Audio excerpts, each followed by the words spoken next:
اللہ کے رسول صلی اللہ علیہ وسلم کی ادائیں، سنتیں، جس کو میں نے ایک یونیک ٹاپک میں باندھا تھا، ادائیں میرے محبوب کی۔ تو بعض لوگوں کو شاید اچنبھا ہوا کہ یہ ادائیں کا لفظ تو کیا ہے، اداکار وغیرہ کے لیے استعمال ہوتا ہے، عجیب لفظ ہے یہ اللہ کے رسول صلی اللہ علیہ وسلم کی شان میں۔ حالانکہ ادا سے ادائیں نکلا ہے، ادا اصل میں فعل کے انجام دینے کو بولتے ہیں، ہر ایک ایکشن ادا ہے۔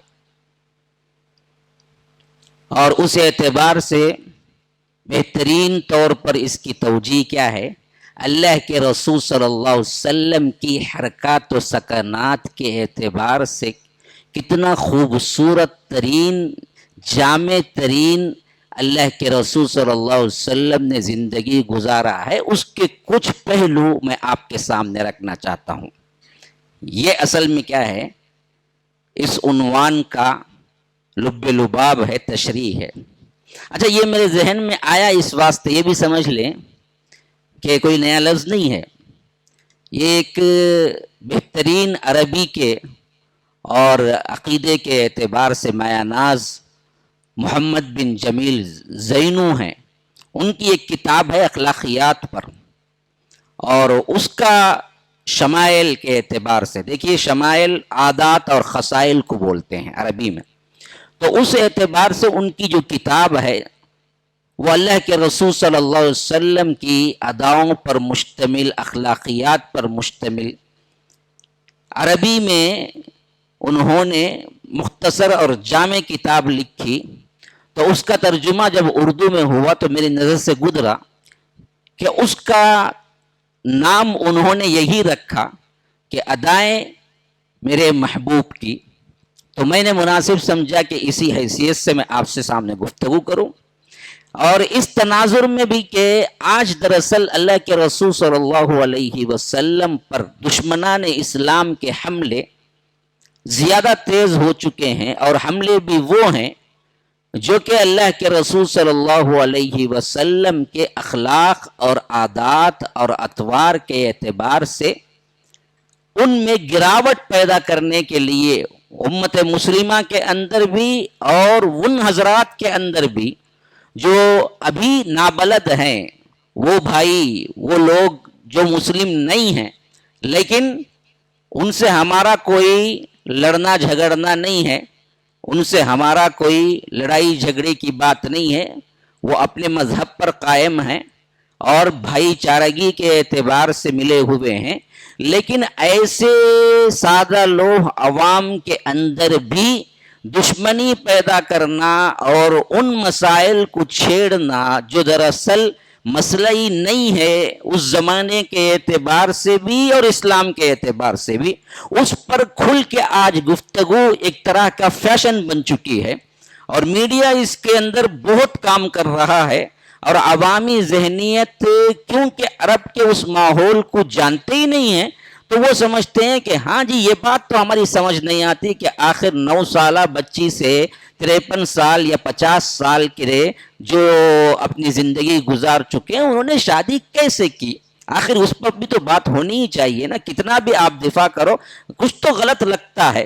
تو یاد رکھیے، یہ دراصل بسازش عوام الناس کے اندر نفرت پیدا کرنے کے لیے اللہ کے رسول صلی اللہ علیہ وسلم کی تمام عادات، تمام خصائل، تمام شمائل، اس کو چھوڑ کر ان چیزوں کو، وہ بھی شمائل ہی میں شامل ہیں، فضائل ہی میں شامل ہیں، لیکن وقت کے تناظر میں 1400 سال کا جو فاصلہ ہے، اس حیثیت سے سوسائٹی جو بدلتی ہے، اس اعتبار سے آج ہم کو جو غلط لگ رہا ہے، اس اعتبار سے لوگوں کے دماغ میں نفرتیں ڈالنا اور اللہ کے رسول صلی اللہ علیہ وسلم کے ان مسائل کو لے کر لوگوں میں غصہ دلانے والی باتیں کرنا ایک فیشن بن چکا ہے، اور ہمارا جو معاملہ ہے اس میں خود ہم علم نہ ہونے کی وجہ سے ایک مجرم سے نظر آتے ہیں کہ ہاں بھائی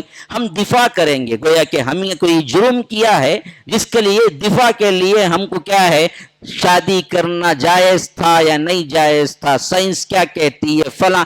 یہ یاد رکھیے، یہ اصل میں ایک دفاعیانہ انداز ہو گیا، ایک مجرمانہ احساس ہو گیا کہ ہاں بھائی غلطی تو ہوئی، لیکن ہم کسی نہ کسی طرح دور گیر ادھر ادھر کی باتیں لا کے ثابت کریں گے کہ غلطی نہیں تھی اس زمانے کے اعتبار سے. یہ گویا کہ ایک طرح کا ہمارے اندر کا وہ جذبہ جو اسلام پر محبت تو ہے لیکن سمجھے نہیں ہے، اس اعتبار سے اپنے آپ کو مجرمانہ حیثیت سے پیش کرنا شروع کر دیے. یہ بھی دراصل ہمارے اللہ کے رسول صلی اللہ علیہ وسلم کی عادتیں اور ان کے اخلاق، ان کی زندگی مبارکہ کو نہیں جاننے کی وجہ سے.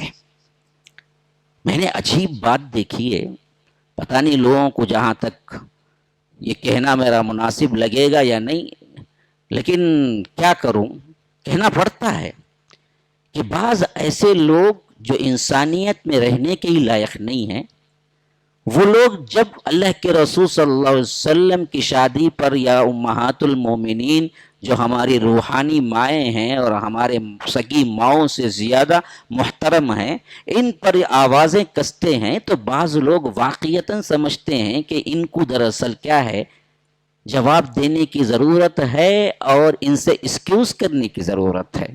حالانکہ یاد رکھو، اللہ کی قسم، یہ ان بدبخت لوگوں میں سے ہیں جن پر اللہ تبارک و تعالی نے کفر کا فیصلہ کر دیا ہے، اور گستاخ رسول کو اللہ تبارک و تعالی کبھی ہدایت نہیں دیا کرتا، اور یہ دائمی جہنمی ہیں. اور ایسے بدبخت لوگوں سے اصل میں دفاع نہیں کرنا چاہیے. حکومت الہیہ ہوتی، شریعت نافذ ہوتی، تو پھر ان کو جینے کا کوئی حق نہ ہوتا. بڑی ذمہ داری کے ساتھ میں الفاظ بیان کرتا ہوں. آج ہم مغلوب ہیں، آج ہمارے پاس کچھ نہیں ہے، ہمارے کشکول بھی ٹوٹے ہوئے ہیں، ہمیں مانگنے کا طریقہ بھی نہیں آتا ہے. آج ہم کمزوری کے آخری دہانے پر ہیں، تو ہم صرف آج دعا کے لائق رہ گئے ہیں بس. لیکن یہاں پر اس حیثیت سے جو اللہ کے رسول صلی اللہ علیہ وسلم پر گستاخی اور امہات المومنین پہ زبان کھولتے ہیں، اتنے بھی گئے گزرے نہیں ہو گئے کہ ہم دراصل ایکسکیوز کرنے کے لیے بیٹھ جائیں ان کے سامنے، اور ان کے سامنے یہ ثابت کرنے کے لیے بیٹھ جائیں کہ دیکھو جی، اصل میں سائنس میں ایسا کوئی مسئلہ نہیں ہے کہ چھوٹی بچی سے کر سکتے ہیں، فلاں ہو سکتا ہے، تم آؤ، تم سوال کرو میں جواب دیتا ہوں. ارے جس پر وہ سوال کر رہا ہے، وہ سوال سن کے سمجھنے کے لیے نہیں کر رہا ہے، وہ تو اسلام کی شبیہ کو بگاڑنے کے لیے کر رہا ہے، اسے کیا جواب دیا جائے گا؟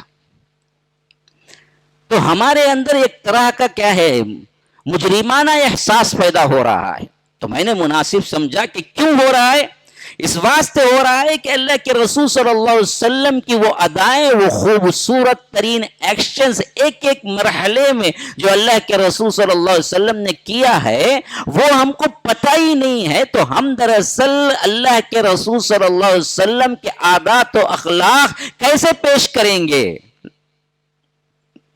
محبتیں کیسے بنتی ہیں؟ محبت ایمان کا جز ہے، لیکن محبت پختی ہوتی ہے علم سے، محبت پختی ہوتی ہے جانکاری سے. جتنی زیادہ جانکاری ہوگی اس سے اتنی ہی محبت ہوگی. جس کو وہ جانتا ہی نہیں ہے اس سے محبت پیدا کیسے ہوگی؟ دوست کو جانتا ہے تو محبت پیدا ہوتی ہے، پھر زیادہ گہرا ہوتا ہے تو زیادہ جانتا ہے. تو اللہ کے رسول صلی اللہ علیہ وسلم کی سیرت مبارکہ ہمارے لیے بہترین نمونہ ہے. اب اسی میں ایک بات، ایک بدبخت بندہ نیٹ میں بیٹھا ہوا، میں سوچ رہا تھا کہ اس کی بات لے کر ڈیبیٹ چل رہا تھا، تو میں سوچ رہا تھا کہ وہ بار بار دوہرا رہا تھا کہ آپ کہتے ہیں کہ آئیڈیل نمونہ ہے، آئیڈیل نمونہ ہے. وہ بھی نام دیکھیے اس کا، ایکس مسلم ہے. اس کا نام کیا رکھا ہے انہوں نے نیٹ میں؟ ایکس مسلم. ایکس مسلم کوئی ہوتا ہے جی؟ ایسا کوئی شرعی لفظ ہے؟ ایسا کوئی کیا ہے لفظ یہ ایکس مسلم ہو سکتا ہے؟ یا تو مسلم ہوگا یا تو کافر ہوگا، ایکس مسلم نہیں ہوگا. اسی لیے اسلام کے دائرے کے اندر کوئی اسلام چھوڑ کے گیا تو وہ ایکس مسلم نہیں کہلایا، وہ مرتد کہلایا۔ ایکس مسلم کا سوال ہی نہیں ہے، یہ نام ہی دھوکہ دہی ہے۔ اسلام سے پہلے تک وہ پوچھ سکتا ہے اسلام کے بارے میں سوالات، اسلام لا لیا تو پھر تو ایک ہی راہ ہے کہ اس پر چلے، اگر اس کو پسند نہیں ہے پھر شریعت کے اندر اس کی کوئی جگہ بھی نہیں ہے تو وہ ایکس مسلم بن کے رہ ہی نہیں سکتا، اسی لیے اس کو ایکس مسلم نہیں کہا گیا، اس کو مرتد کہا گیا، اور مرتد ارتداد کے لحاظ سے ہے، اور اس کے بعد اسے جینے کا کوئی حق ہی نہیں ہے تو پوچھتا کہاں سے سوال ہے؟ اچھا، وہ بار بار کہہ رہا تھا کہ آپ کہتے ہیں کہ بہترین نمونہ ہے، قرآن کہتا ہے کہ بہترین نمونہ ہے، کیا ایسا نمونہ ہے کہ 9 سال کی لڑکی سے شادی کر لی ہے، 6 سال میں شادی ہو گئی، 9 سال میں رخصتی ہو گئی، یہ کوئی نمونہ ہو سکتا ہے؟ آپ کیا بولیں گے؟ آپ کو کیا جواب سوجے گا کہ یہ پوچھے آپ سے؟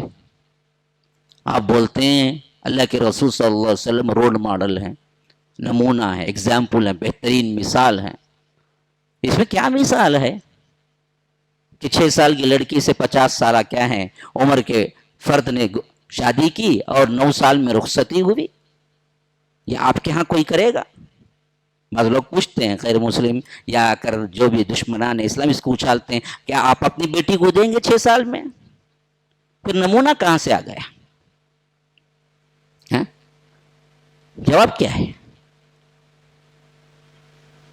جواب کیا ہے میرے بھائیو؟ ہاں، جواب کیا ہے؟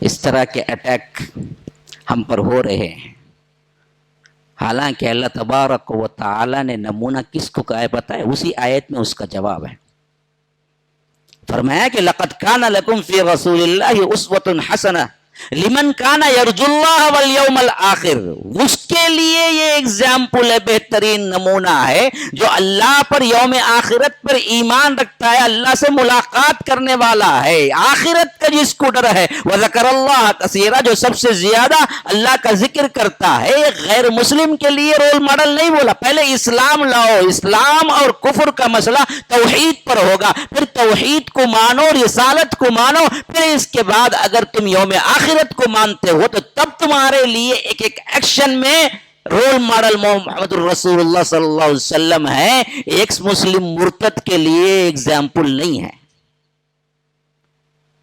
غیر مسلموں کے لیے نہیں کہا، وہاں پر مسلمانوں کے لیے فرمایا کہ تمہارے لیے ہیں، لمن کان یرجو اللہ، جو اللہ تبارک و تعالیٰ کی ملاقات کی امید میں جیتا ہے، والیوم الآخر، آخرت کے دن کے حساب سے ڈرتا ہے، وذکر اللہ کثیرا، جو اللہ کا سب سے زیادہ ذکر کرتا ہے، اس کے لیے بہترین نمونہ ہے۔ ہاں، ہمارے لیے 100% ہر ایک ایکشن ہمارے لیے بہترین نمونہ ہے، یہ ہمارا ایمان ہے۔ تجھے اسلام کے باہر رہ کے سمجھ نہیں آتا تو جا، قل موتوا بغیظکم، اپنے غصے میں ڈوب مر اور خود مر جا اپنے غصے کے اندر، ہم کو کوئی چیز دراصل اس سے ممانعت نہیں کرتی۔ اللہ کے رسول کا ایک ایک ایکشن، ایک ایک ادا واقعتاً کیا ہے ہمارے لیے اسوہ حسنہ ہے۔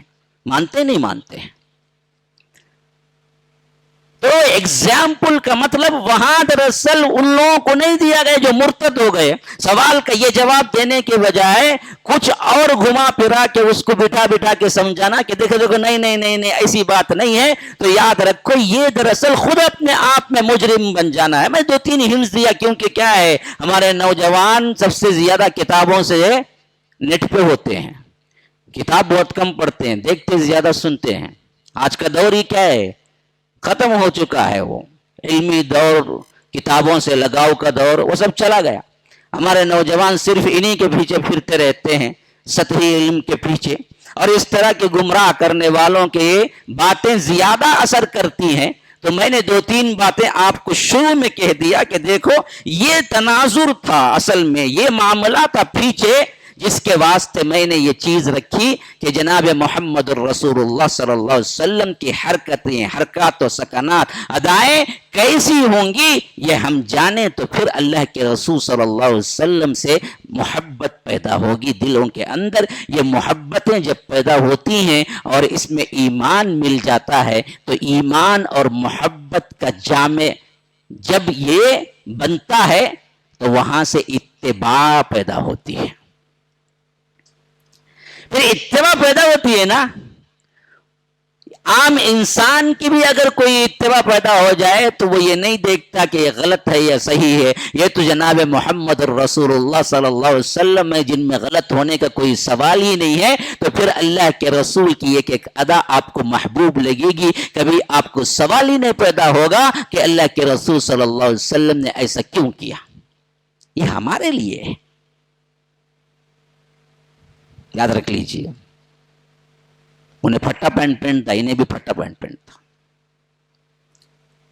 انہیں بیچ میں موٹے مار لیتا، یہاں ذرے بالا یہاں ذرے بالا، چیل کے سر کا چھوڑ لیتا، انہیں بھی چھوڑ لیتا۔ کون بولا تجھے ایسا کرو؟ کوئی نہیں بولا، انہیں آ کے نہیں بولا۔ اس کی محبت تمہارے اندر اتباع کا جذبہ پیدا کی، بغیر بولے پیروی کر لینا۔ یاد رکھو، اللہ پر ایمان اور اللہ کے رسول پر ایمان کے ساتھ محبت پیدا ہو جاتی ہے تو پھر اتباع کا مرحلہ شروع ہوتا ہے، جس میں انسان خواہش کرتا ہے کہ جیسے کریں اللہ کے رسول ویسے ہی کریں، اور وہ حیثیت میں بڑھتا چلا۔ اسی کو اللہ تبارک و تعالی اتباع کے لفظ سے تعبیر کیا ہے کہ قل ان کنتم تحبون اللہ فاتبعونی، اگر اللہ سے واقعتاً محبت ہے تو میری اتباع کرو۔ یہ چند باتیں ہیں جو میرے مضمون کو سمجھنے کے لیے میں نے آپ کے سامنے رکھے ہیں۔ تو اللہ کے رسول صلی اللہ علیہ وسلم کے اخلاقیات کے اعتبار سے آپ دیکھیے ایک ایک ایکشن، ایک ایک ادا جو اللہ کے رسول صلی اللہ علیہ وسلم نے اپنی زندگی میں کی ہے، اگر ہم آپ جمع کرتے چلے جائیں گھنٹوں گفتگو ہو سکتی ہے، لیکن مضمون پھر بھی تشنہ رہ جائے گا۔ میں چند باتیں آپ کے سامنے، اللہ کے رسول صلی اللہ علیہ وسلم ہجرت کر کے جا رہے ہیں، دشمنان اسلام اللہ کے رسول صلی اللہ علیہ وسلم کو ڈھونڈ کر قتل کرنے کی کوششوں میں لگے ہوئے ہیں۔ پورے مکے میں اعلان ہوتا ہے جو کوئی اللہ کے رسول صلی اللہ علیہ وسلم نعوذ باللہ سر لائے یا کوئی خبر لائے ہم اس کو 100 اونٹ کا انعام دیں گے۔ ہر کوئی بھاگتا ہے، دوڑتا ہے، ہر کوئی چاہتا ہے کہ کسی نہ کسی طرح کوئی خبر مل جائے یا اللہ کے رسول صلی اللہ علیہ وسلم مل جائیں تو ہم گرفتار کر کے مشرکین مکہ کو دیں گے تو ہمیں 100 اونٹ انعام میں ملے گا۔ اور بعض لوگ اللہ کے رسول صلی اللہ علیہ وسلم اور دین اسلام کی دشمنی کی وجہ سے چاہتے ہیں کہ گرفتار ہو جائیں، جبکہ اللہ کے رسول صلی اللہ علیہ وسلم صدیق اکبر کے ساتھ محو سفر ہیں، ساتھ میں عبداللہ ابن اریقت ہیں جو راستہ بتلانے والے ہیں، اور راتوں میں اللہ کے رسول صلی اللہ علیہ وسلم چھپ جاتے ہیں، دن میں اللہ کے رسول صلی اللہ علیہ وسلم چھپ جاتے ہیں، راتوں میں تھوڑا سفر کرتے ہیں۔ اس طرح پھر پیچھے سے اونٹ عبد الرحمن بن ابی بکر لاتے ہیں، صحرا کے اندر وہ پائے اور وہ نقش جو بیٹھ گئے تھے ان نقشوں کو مٹا دیتے ہیں۔ اس طرح چلتے چلتے چلتے اللہ کے رسول صلی اللہ علیہ وسلم غار ثور میں پہنچ جاتے ہیں، پھر وہاں پر رہتے ہیں 3 دن، پھر وہاں سے اللہ کے رسول صلی اللہ علیہ وسلم آگے کا سفر طے کرتے ہیں۔ تو ایک مرتبہ سراقہ نام کے ایک صحابی جو آگے چلے تو انہوں نے صحابی کا درجہ اختیار کیا، وہ سنتے ہیں اپنی لونڈی سے کہ کچھ افراد اس طرف گزرے ہیں، شاید ان پر گمان اللہ کے رسول صلی اللہ علیہ وسلم کا ہے۔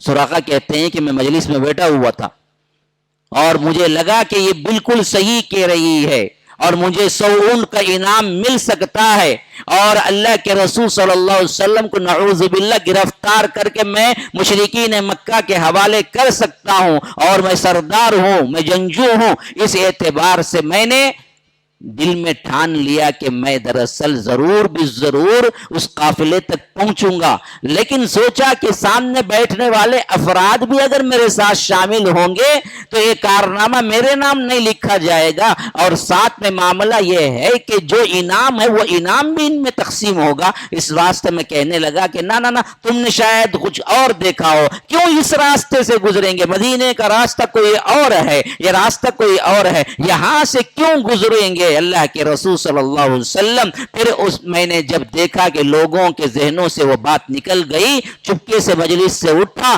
اور اس لونڈی سے کہا کہ پیچھے کی طرف سے دروازہ کھول کر میرا گھوڑا تیار رکھو، اور اس کے بعد اس میں سوار ہوا اور جس راستے پر اس نے بتایا تھا اس راستے پہ چل نکلا، یہاں تک کہ مجھے لگا کہ سامنے سے وہ اشخاص جا رہے ہیں اور میں نے پہچان لیا یہ ابو بکر و محمد ہی ہیں صلی اللہ علیہ وسلم۔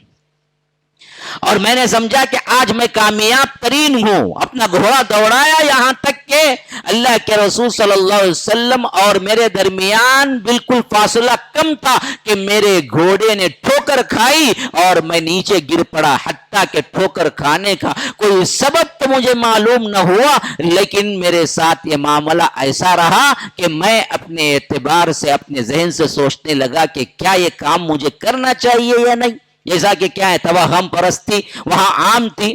تو لگا کہ یہ اچانک گھوڑا ٹھوکر کھایا اور نیچے گر گیا، میں بھی گرا، تو میں نے پاسے کے تیر نکالا۔ ان زمانے میں ان لوگوں کے پاس فال کے تیر ہوا کرتے تھے، جیسے ہمارے بھی بد اعتقادی کی جیسی ہمارے اندر رسمیں آ چکے ہیں کہ کسی سے پوچھ لو، کوئی کیا ہے بابا ہے، کوئی کیا ہے فلاں ہے، کوئی درگاہ ہے، کام کرنا ہے یا نہیں، اشارے ملتے کہتے ان کو۔ اس کے بعد کیسے اشارے ملتے وہ تو معلوم نہیں، میرے کیف اشارے ملتے۔ بعض لوگوں نے اسی کو ذرا اور مہذب بنا دیا استخارہ کے طور پر، اس میں بھی کیا کرتے ہیں، کیا بھی مسئلہ ہے استخارہ کر لو بھائی، ہو بھائی کیا بھائی استخارہ کرنا، استخارہ کی وہ 3 دن تمہیں کیا کرنا ہے، پڑھ کو سو جانا، خواب میں اشارے ملیں گے۔ کون سے اشارے ملیں گے خواب میں؟ کس کے اشارے ملیں گے؟ کہاں ہے حدیث میں ایسا؟ ہاں، اور اس کے علاوہ آن لائن استخارہ بھی چلتا ٹی وی پہ، خالی انہیں وہاں سے دیکھ کو بولتا، خالی وہ کیسا دکھتے معلوم نہیں، اسے اس کا استخارات معلوم نہیں، انہیں آ کر ٹی وی میں دیکھ کو بولتا کہتے تمہیں خالی نام بولو، اچھا نام، ہاں کیا کام کرنا، سعودی کی ویزا کو ہے، کیا جانا نہیں جانا، ہاں جانا نہیں جانا، کہ نام کیا بولے، کہاں سے بات کرتے ہیں، یہاں فلاں سے، اچھا اوکے، نہیں جانا تمہیں، برابر نہیں ہے تمہارے واسطے۔ میں اب بھی استخارہ کر کو بلایا، جن کو پوچھا، وہ جن انہیں اسے کیا معلوم، ان کا استخارہ اسے کیا معلوم، ہاں انہیں جن سے ملتا تو جن اسے چھوڑتا، انہیں زندہ بیٹھتا۔ کیسے کہ عجیب و غریب لوگ ہیں، دیکھیے نہ عقل ساتھ دیتی ہے نہ شریعت ساتھ دیتی ہے، اور ہماری عوام ایسے ہی کیا ہے بیکار کے عقیدوں میں پڑی ہوئی ہے۔ استخارے کا معنی ہے خیر سے نکلا ہے، اور استخارے کا مطلب ہے خیر طلب کرنا، اور اس کا صحیح ترین طریقہ حدیث میں کیا ہے کہ بھائی آپ نے کوئی چیز ڈیسائیڈ کر لی ہے کہ مجھے یہ کرنا ہے، اب کرنے سے پہلے 2 رکعت نفل نماز یعنی زائد از فرض کا نہیں ہے کوئی نماز، جو نفل کی نیت سے 2 رکعت پڑھ لیں، پھر نماز کے بعد اللہم انی استخیرک بعلمک واستقدرک بقدرتک واسألک من فضلک العظیم فإنک تقدر ولا اقدر وتعلم ولا اعلم وانت علام الغیوب، وہ جو پوری دعا ہے وہ دعا پڑھ لیں، پھر کام نکل جائیں۔ اگر اس میں خیر ہے تو اللہ آسانی کرے گا، اگر اس میں شر ہے تو اللہ تعالیٰ روک دے گا، وہ کسی نہ کسی ذریعے سے ہو جائے گا۔ اسے رات میں پڑھنا، دودھ پیلے کو پڑھنا برابر، اس کے اندر نمک ڈال کو دودھ پینا، پھر اس کے بعد سونا، خواب میں اشارے آئیں گے، کس کے اشارے آئیں گے خواب میں؟ شیطان کا بھی اشارہ، کیونکہ کیا ہے خواب دراصل کبھی کبھی شیطان کی طرف سے بھی ہوتا ہے، ہاں اضغاث و احلام، بڑا گندا خواب ہے۔ اللہ کے رسول صلی اللہ علیہ وسلم نے فرمایا ایک قسم تو وہ ہے جو خواب کے مبشرات ہیں، جن میں تمہیں کیا ہے اللہ کی طرف سے ہوتے ہیں، بعض خواب وہ ہوتے ہیں جو شر کے ہوتے ہیں، برائی کے ہوتے ہیں، وہ شیطان کی طرف سے ہوتے ہیں، بعض خوابوں کی قسم میں وہ ہے نہ شیطان کی طرف سے ہوتے ہیں نہ رب کی طرف سے ہوتے ہیں، بلکہ کیا ہے تمہارے اپنے ہی سوچ خیال بن کے کیا ہے آگے چل کے آتی ہے رات میں۔ ہاں دن پورا ڈراؤنا پکچراں دیکھ لے کو، رات میں سویا انہیں چکھ لے کو اٹھتا، جو انہیں دیکھا دن بھر وہ اس کا خواب بن کو باہر نکلتا، وہ بھی ایک خواب کی ایک قسم ہے اصل میں۔ مجھے خواب میں یہ دیکھا ہو تو کہیں کو یہ وہ دیکھا قرآن پڑھتا اور دعائیں کرتا، یہ کر کے سوتا تو اطمینان کی نیند آتی تجھے. تو استخارے کا اتنا ہی معاملہ ہے، اس کے علاوہ کسی سے کروانا. تمہیں ذرا کر کو بولو نا مولوی صاحب، کیا لے کو رکھیں پورے استخارے کا چابا جیب میں ڈال لے کو. اچھا تم نے خالی ایک چائے پھراتے، اچھا تمہیں کرے جا کہ نہیں کی. یاد رکھو یہ سب کا سب کیا ہے، دھندا ہے، دھندا، پیسوں کا معاملہ ہے. کوئی چیز شریعت اس میں نہیں بولتی. لیکن ہم کیا کر، ایسا ہی ان لوگوں کے پاس بھی معاملہ تھا کہ وہ کیا کرتے تھے، 3 تیر رکھتے تھے. ایک تیر میں لکھا ہوتا لا، اور ایک تیر میں لکھا ہوتا نعم، اور ایک تیر ہوتی کچھ نہیں لکھا ہوتا. اب وہ کیا کرتے، اٹھاتے تیر، نکالتے چلاتے. اگر وہ تیر جو اچانک اٹھا کے چلائے وہ تیر لا لکھا ہوا ہے وہ کام نہیں کرتے.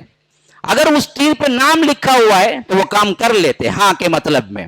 اور وہ تیر وہ نکلی جس میں کچھ نہیں لکھا ہوا ہے تو وہ پھر دوبارہ کرنے لگتے. تو وہ اسی اعتبار سے وہ اٹھا اور اس نے کیا کیا تھا، تیر چلایا تھا. تو اس کے پاس وہ تیر نکلی جو لا والی تھی، لیکن وہ للچایا ہوا بھی تھا ساتھ میں کہ 100 کا انعام بھی تو جی ملے گا. تو اس نے پھر ایک مرتبہ کوشش کی، آگے بڑھا اور پھر یہی مرتبہ ٹھوکر کھائی. پھر اس کے بعد تیسرے مرتبہ تو اس حد تک ٹھوکر کھائی کہ گھوڑے کے پاؤں دھس گئے، یہاں تک کہ اللہ کے رسول صلی اللہ علیہ وسلم کے وہ قائل ہو گیا. اب ادائیں دیکھیے رسول اللہ صلی اللہ علیہ وسلم کی، یہ ہیں ادائیں. ایسے دشمنوں کو، اپنے جانی دشمنوں کو بھی معاف کر دیا کرتے تھے. اللہ کے رسول صلی اللہ علیہ وسلم کے سامنے آ گیا، بالکل کہا کہ اللہ کے رسول میں نے تو آپ کی گرفتاری کے لیے نکلا تھا، لیکن محسوس تو ایسے ہو رہا ہے کہ آپ اب تو تنہا جا رہے ہیں لیکن آپ غالب ہو کر رہیں گے. آپ کو اللہ تبارک و تعالی نوازے گا، اور اس حد تک نوازے گا کہ آپ دراصل اس خطے میں جہاں میرا پاؤں ہے اب یہاں کے بھی حاکم ہوں گے. ابھی 1 ساعت 1 گھنٹہ پہلے وہ گرفتاری کے لیے آ رہا تھا. کیسے اللہ تبارک و تعالی نے اس کے دل کو چینج کیا، اتنی مرعوبیت کہ ابھی تنہا جا رہے ہیں لیکن اللہ کے رسول صلی اللہ علیہ وسلم کو وہ کہہ رہا ہے کہ مجھے ایسا معلوم ہو رہا ہے کہ اللہ پورا مکہ مدینہ آپ کے انڈر میں کر دے گا. تو جب آپ کے انڈر میں پورا مکہ مدینہ آ جائے گا تو اس وقت جب آپ کا لشکر آئے گا میرے لیے امان لکھ کر دے دیجئے کہ مجھے نہ پکڑا جائے.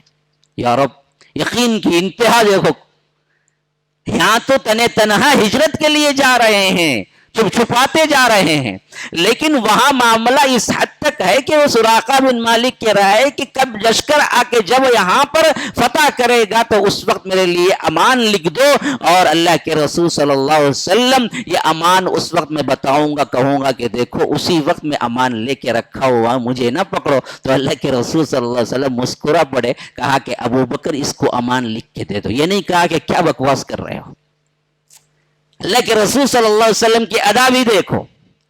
یہ نہیں کہا کہ یہ کیا بات کہہ رہے ہو، کہاں حکومت، کہاں آ کر امان، کہاں یہ معاملہ کہ مجھے مکے سے کیا نکلنا پڑا ہے، مجبور ہو کہ میں چھپ چھپاتے مدینے کے راستے میں اکیلا جا رہا ہوں اور تم کہتے ہو کہ امان لکھ کے دو. اللہ کے رسول صلی اللہ علیہ وسلم نے یہ نہیں کہا، بلکہ کہا کہ ہاں ابو بکر تم ان کو امان لکھ کے دے دو.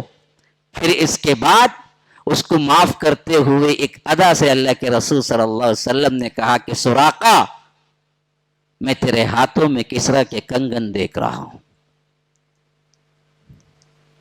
کیا شان ہوگی اس وقت تیری جب تیرے ہاتھوں میں کسرا کے کنگن ہوں گے. پھر اس کے بعد سراقہ کہتے ہیں مجھے یقین ہو چلا تھا کہ ایک نہ ایک دن یہ پیشن گوئی بھی پوری ہوگی، اور اس لشکر میں شامل تھا جس لشکر نے ایران پہ حملہ کیا، اس لشکر میں شامل تھا جس لشکر نے مدائن پہ حملہ کیا، اور اس لشکر میں شامل تھا جس لشکر میں مال غنیمت آیا. یہاں تک کہ جب اللہ کے رسول صلی اللہ علیہ وسلم کے خلیفہ حضرت ابو بکر صدیق کا زمانہ گزرا اور حضرت عمر فاروق کا زمانہ آیا تو اس وقت کسرا کا جوڑا، کسرا کا وہ لباس جو وہ پہن کے بیٹھا کرتا تھا اور وہ کنگن جو وہ پہن کے بیٹھتا تھا، وہ سب کے سب حضرت عمر ابن الخطاب کے پاس پہنچے تو کہا کہ اس کو بالکل پرفیکٹ سیٹ کس پہ ہو سکتا ہے؟ بعضوں نے کہا کہ یہ سراقہ جو اونچے چوڑے ہیں، بدن بھرا ہوا ہے، شاید ان پہ سیٹ ہوگا. ایک عرب کا بدو کہاں، ایک عجم کا بہت بڑا بادشاہ کہاں. لیکن حضرت عمر نے کہا کہ نہ، میرے حبیب نے فرمایا ہے کہ سراقہ اس وقت کیا شان ہوگی جب تیرے ہاتھوں میں کسرا کے کنگن ہوں گے. تو بلاؤ سراقہ کو. پھر وہ آئے تو حضرت عمر نے کہا کہ ذرا کسرا کا لباس تم پہن کے مجھے بتانا. کہ انہوں نے کسرا کا لباس پہنا اور وہ کنگن پہنے تو یوں لگنے لگا کہ انہی کے لیے سلا ہوا لباس ہے وہ.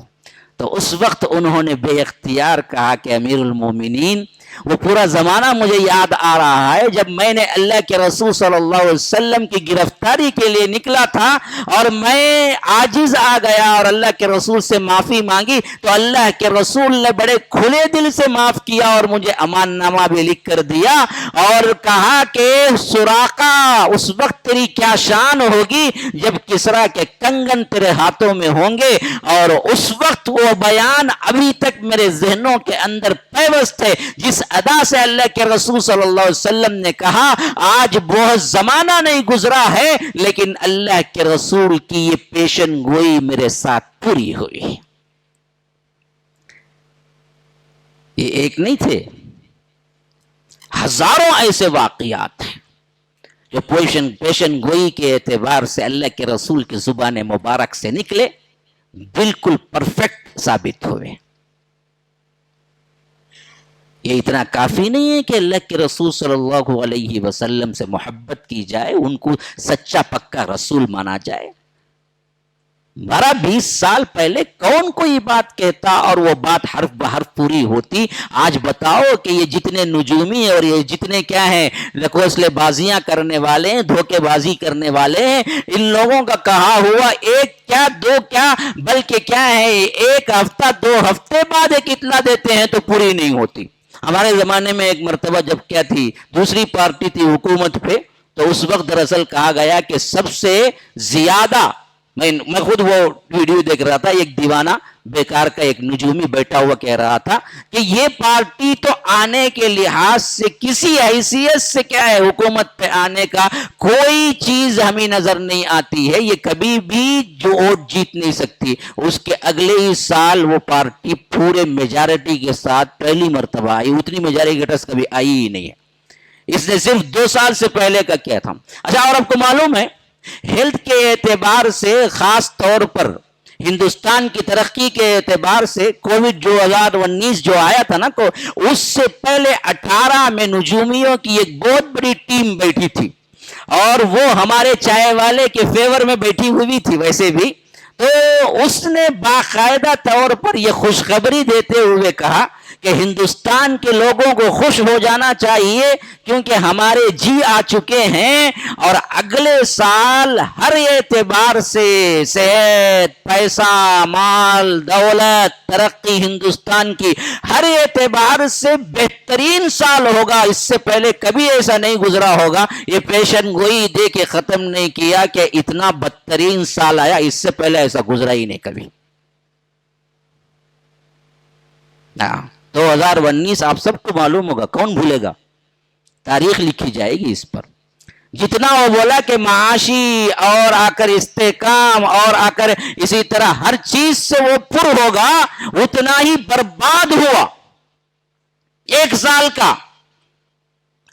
یہ اللہ کے رسول صلی اللہ علیہ وسلم کہہ رہے ہیں 20 سال پہلے کی بات حرف بحرف پوری ثابت ہو رہی ہے. تو ایک ایک ادا محفوظ کر لینے کی ہے. اچھا، اسی ہجرت کے سفر میں جا رہے ہیں، آپ لوگ سنتے بھی ہیں نہیں، پریشان ہیں کہ کب انہوں ختم کریں گے، کب ہمیں جائیں گے. ایسا کہتے بھی گھر میں بول کو ہے کہ بریانی پکا کو رکھو جلدی آتا ہوں. ہاں، پریشان لگ رہے ہیں نا کہ کیا حفصہ بول کے کیا الگ سے جلدی جانا ہے نہیں نا. ہاں، ایسا لگ رہا ہے کہ کچھ بولے کیا منگاؤ جلدی ہو جاتا ہے، کچھ ایسا بتائے سرکار دیکھتا ہے. ذرا توجہ یہاں دیجئے تاکہ مجھے بھی کہنے میں آسانی ہو. ہم بڑے شرمیلے ہیں بھائی، بعد میں بولا بول کے سمجھ جانے جاتی کہ ایسا بولا، انہوں کی بریانی ویسے شوق سے نہیں کھاتے کیا بھائی، ہے نا؟ تو ایسے ہی ہمارے اور ان کے اچھے تعلقات ہیں اس اعتبار سے. تو سفر کا راستہ طے کر رہے تھے. اللہ کے رسول صلی اللہ علیہ وسلم نے دیکھا کہ ایک بڑھیا کی ایک جھوپڑی ہے، بالکل سرے راہ، صحرا کا راستہ ہے مدینے کی طرف جانے کا، اور شدت سے بھوک بھی لگی ہوئی تھی. حضرت ابوبکر صدیق رضی اللہ عنہ ساتھ تھے. انہوں نے کہا کہ اللہ کے رسول، اس بڑھیا سے کچھ پوچھ لیتے ہیں، کھانے پینے کی کوئی چیز ہو تو ہمیں مل جائے. تو حضرت ابوبکر صدیق گئے، پوچھا کچھ ہے مہمانوں کے لیے؟ یہ اس زمانے کا دستور تھا. ہاں، مہمان اللہ تبارک و تعالی کی طرف سے بہت بڑا گفٹ سمجھا جاتا تھا، اور دروازے پہ اگر دستک دے دے تو کتنا بڑا دشمن، باپ کا بھی دشمن نکل آئے یا باپ کا قاتل بھی نظر آئے، لیکن اگر وہ مہمان کے طور پہ دروازہ کھٹکھٹاتا تو پھر تو میزبان انکار نہ کرتا، اپنی جمع پونجی جو بھی ہے لا کے سامنے رکھ دیتا. یہ عربوں کا خاص لحاظ تھا، عربوں کا خاص معاشرہ تھا، مہمانوں کی بڑی عزت تھی جو اللہ تبارک و تعالی نے باقی رکھا، اور اسلام نے بھی وہی اہمیت دی مہمانوں کے لحاظ سے. لیکن ہم دراصل کنجوس نکلے، ہم دراصل بخیل نکلے کہ ہم دراصل مہمان کو سب سے بڑا تاوان سمجھنے لگے، مہمان کے لیے ہمارے اعتبار سے تکلیف دہ محسوس کرنے لگے. ورنہ ہمیں زمانہ وہی سکھایا جو اس وقت تھا کہ مہمان اللہ کی طرف سے گفٹ ہوا کرتا تھا کہ آ گیا، دروازہ کھٹکھٹا دیا، کچھ نہیں ہے تو اپنے لیے نہیں ہے تو نہیں ہے، لیکن اس کے لیے اپنا جگر کا ٹکڑا تک نکال کے رکھ دیتے. اور قاتل وہ اپنے حساب سے قاتل باپ کا نکل آئے تو بھی وہ کہتے کہ وہ بعد میں، اب یہ مہمان ہے، میں اس کی خاطر مدارات کروں گا. ہاں، اس اعتبار سے مجھے ایک شعر ماجد دیوبندی کا بڑا پسند آتا ہے. انہوں نے بڑی پیاری اس اعتبار سے انہوں نے کیا ہے اشعار میں ڈھالا ہے، اور بہت مشہور شعر بھی ہے اس اعتبار سے. انہوں نے کہا ہے بڑا، اللہ میرے رزق کی برکت نہ چلی جائے. گویا کہ یہ پورا اسلام کا خلاصہ مہمان نوازی پر جتنا کچھ ہے اس سب کو اس میں انہوں نے جمع کر دیا ہے. بڑا پیارا شعر ہے. انہوں نے کہا کہ اللہ میرے رزق کی برکت نہ چلی جائے، 2 روز سے میرے گھر میں کوئی مہمان نہیں ہے. 2 روز سے گھر میں میرے مہمان نہیں ہے. 2 روز گزر گئے، اللہ کوئی مہمان نہیں آیا میرے گھر میں. مہمانوں سے تو رزق کی برکت ہوتی ہے، کہیں میں میرے گھر کی برکت نہ چلی جائے. یہ تو اللہ کے گفٹ ہیں، اور ہم نے مہمانوں کو روک کے سمجھا کہ ہم نے ذخیرہ کر لیا. نہ، رزق میں تم نے تنگی اختیار کر لی. تمہارے گھر پہ کھاتا ہے تو اس بات کی دلیل ہے کہ اللہ تیرا رزق کشادہ کرتا ہے، اس کا رزق بھی تیرے دسترخوان پہ دیا ہے تو اور دے. ہاں، شکر مالک کا ادا کر آمد مہمان پر. ہاں، پرانے دستروں پہ لکھا ہوا میرے ذہن میں بہت پہلے، ابھی سوچا تو یاد آ گیا. ہمارے گھر میں بھی ایک لال دستر تھا، اس پہ لکھا ہوا تھا یہ شعر. دستر پہ جو دستر بچھاتے ہیں نا، آج تو دستر کا رواج ہی چلا گیا. پیپر، ہاں، پیپر میں کھاؤ، پیپر میں پیو، سب یوز اینڈ تھرو. حتیٰ کہ یہ یوز اینڈ تھرو اتنا گیا کہ انسان کو بھی اب یوز اینڈ تھرو ہی رکھتا بندہ. دوست بھی یوز اینڈ تھرو، یوز ہوتا ہے کیا یوز ہو. ہاں، بالکل بیکار ہو گیا، تھرو، اٹھا پھینکو، اب دوستی ختم. اب کہاں ہے محبتیں؟ ہاں، حتیٰ کہ یہ سلسلہ اس حد تک درندگی کا شکار ہوا ہے میرے بھائیوں. میں کیا بولوں، میاں بیوی بھی اب یوز اینڈ تھرو ہو چکے ہیں. ہاں، میاں سوچتا کہ اس سے کتنا فائدہ ہے، لو بس، اس کے بعد اسے پھینکو، دوسری کو دیکھیں گے. بیوی بھی یہی سوچتی کہ اس سے کتنا ہے، لو، پھر اس کو پھنساؤ، کسی اور کو پھنسائیں گے پھر بعد میں. بس یوز کرو، پھینکو. وہ محبتیں کہاں گئی ہیں؟ ہاں آج چھوڑو بے جوڑ شادیاں، بے جوڑ شادیاں، ارے بے جوڑ شادیاں آج سے 20-25 سال پہلے جاؤ، بے جوڑ نہیں بلکہ 100% بے جوڑ تھے، لیکن نپ کے چلے گئے وہ لوگ. آج اس حساب سے کئی بے جوڑ نہیں بلکہ بالکل جوڑ کے ساتھ شادی ہوتی ہے، 1 سال رہ نہیں پاتے بدبخت، طلاق کا معاملہ ہو جاتا، خلا کا معاملہ ہو جاتا. ہاں شادی رکھ کے کسی کو دیکھ کو پسند کر لی گئے، اس کے بعد بولتی تو یہ چھوڑا تو بولتی ہے. اللہ نے کچھ دے دیا معاشرے میں، کچھ مقام. میرے پاس آئے دن فون آتے ہیں بے حیائی کے اتنے الفاظ کے بول نہیں سکتے ہم.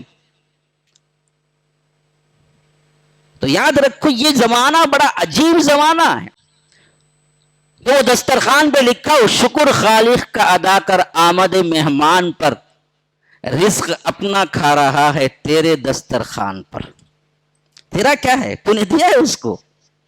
اللہ کا شکر ادا کر کے تیرے دسترخوان پہ اسی کا رزق ہے، وہ ہے تو کھا رہا ہے. پھر اللہ نے ذریعہ بنا دیا تجھے کہ ثواب کا ثواب بھی مل رہا ہے، ساتھ میں اس کا رزق ہی ہے جو اسے یہاں لایا. دانے دانے پہ لکھا ہے کھانے والے کا نام. جس پہ لکھا ہے وہی کھا سکتا ہے، نہیں ہے تو نہیں. پورا بنایا گتے نہیں آگ بولا گتے بیوی سے، یہی بریانی کھانے کا دل کرتا جی میرا. بیوی بولی گتے ارے صاحب ایسی کیا بات ہے، میرے محبوب ہیں تمہیں، ذرا جاؤ لے کو آؤ، مرغی لے کے آؤ، ذرا کیا ہے ترکاری پیاز ٹماٹر لے کے آؤ، بہترین بریانی پکاؤ تو تم نا، تمہیں خواہش کرے میں بنا کو نہیں دی، پھر کائی کی بیوی بھائی. انہیں بھی گیا گئے سودا لے کو پورا مرغی کیا لینا، ٹماٹر پیاز یہ وہ کھوتی میری گیتی میری سب بہترین بریانی یہاں کی بنائیں گے. کون سی؟ خاص طور پر ہے نا حیدرآبادی بریانی. ہاں چلو اس کے وہاں بھی حیدرآبادی بریانی ہے. یہ اتنا مزہ پکڑا یہ حیدرآباد کی بریانی کا. چنئی میں بھی حیدرآبادی بریانی مشہور ہے معلوم آپ کو، ہمیں ڈھونڈ کو جاتے حیدرآبادی بریانی. اچھا بریانی پکا دالا پک گئی بریانی. اچھا ارے تیار کر کو دستر رکھو جی، نماز پڑھ کو آتا ہوں.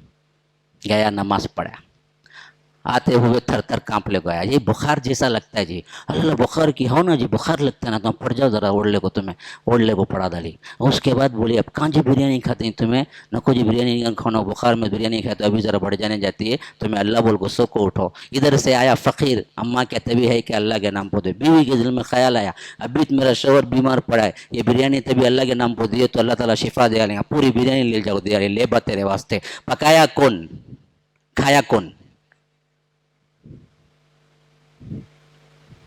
پکایا کون؟ بیچارہ گیا سودا لایا، مرغی لایا، آج سے بیوی کو بولا پکا بول کو، کیا کھانے کے ٹائم پہ انہیں پڑ گا تو اسے بریانی دیکھو اندر آئی کہتے، اندر آئی بولے کہتے جی تمہارے نام سے بریانی میں دے ڈالے جی، اللہ شفا دیں گا. اب تمہیں بریانی کھاؤ کو یہ لے 2 بریڈ بھی دودھ دے تم کھا لے پی لے کو، اللہ پر کو سو جاؤ. اسے ملا کیا؟ دودھ بھی بریڈ. اسے کیا ملا؟ بریانی. بریانی پہ اس کا نام لکھا ہوا تھا. انہیں آیا برابر دروازہ کھٹکھٹا کو لے چلے گا. اسے لکھا ہوا تھا دودھ بھی بریڈ کھا لے گا، سو جا با تو زیادہ کھانا کو تو بول کے انہیں برابر دودھ بھی بریڈ کھا لیا. حالانکہ ایک معمولی واقعہ ہوا بھی نہیں بھی وہی معلوم نہیں مجھے. نصیحتیں دیکھو کتنی ہیں. آپ کیا سمجھتے میں کر دیا، میرے سے ہو گیا، میں اتنا وہ کھلایا. ارے بیوقوف تو یہ خود کھا نہیں سکتا تو جب تک اللہ کا اذن نہیں ہوتا تو دوسروں کو کھلاتا کیا تو اس واسطے مہمان کو ہمیشہ عزت دے، احترام دے. شریعت نے مہمانوں کی بڑی عزت دی ہے. الفاظ رسول ہیں، اللہ کے رسول صلی اللہ علیہ وسلم کی ادائیں ہیں کہ اللہ کے رسول صلی اللہ علیہ وسلم نے فرمایا کہ کوئی بھی مہمان بنے پہلا دن اسپیشل کھانے کا ہے. پہلا دن بغیر پوچھے اسپیشل پکانا اس کے واسطے تمہیں، ہاں عام کھانے سے ہٹ کر پہلا دن. اور 3 دن ہر آدمی حق رکھتا ہے کسی کا بھی دروازہ کھٹکھٹائے کہے کہ میں مہمان ہوں تو اللہ کے رسول نے کہا کہ 3 دن تک اس کی تم ہی مہمان نوازی کرنی ہوگی. آپ کو پتا ہے یہ احکام ہے مہمان کے اعتبار سے، ہم کو پتہ ہی نہیں ہے. کوئی بھی بندہ آپ کا دروازہ کھٹکھٹائے کہے کہ میں مہمان بننا چاہتا ہوں، 3 دن آپ کو مہمان رکھنا چاہیے. ہاں میرے محبوب کی ادائیں یہی ہیں. اللہ کے رسول صلی اللہ علیہ وسلم نے یہی بتایا ہے. اور ان میں پہلا دن کا کھانا اسپیشل پکے گا اور 2 دن آپ جو کھا رہے ہیں وہ کھلائیں گے. تیسرے دن اگر وہ خود سے نکل جائے تو نکل جائے، لیکن تیسرے دن کے بعد بھی وہ رہنا چاہے تو تم تب جا کے اس سے کہہ سکتے ہو کہ دیکھو بھائی میں زیادہ مالدار نہیں ہوں، میرے پاس زیادہ پیسہ نہیں ہے، میں جو ہو سکتا تھا 3 دن آپ کی خدمت کیا، اب 4تھے دن بھی میرے لیے نہیں ہو سکتا، اس واسطے آپ مجھے معذور سمجھیں، آپ کسی دوسری جگہ جائیں. اگر اللہ نے مال دیا ہے تو پھر تو جس دن تک وہ رہے اس دن تک وہ مہمان ہے. یہ اصول ہے. تو غرض کی میں بیان کر رہا تھا کہ صدیق اکبر اندر گئے، کہا کہ کچھ ہے کھانے پینے کو، ہم مسافر ہیں. تو وہ بوڑھیا جو کہ اپنی بات کو کہہ کر تاریخ میں اپنی حیثیت، اپنا کردار، اپنے قول کو قیامت تک کے لیے ثبت کر دیا، یہ وہ بڑھیا ہے جو ام معبد کے نام سے جانی جاتی ہے.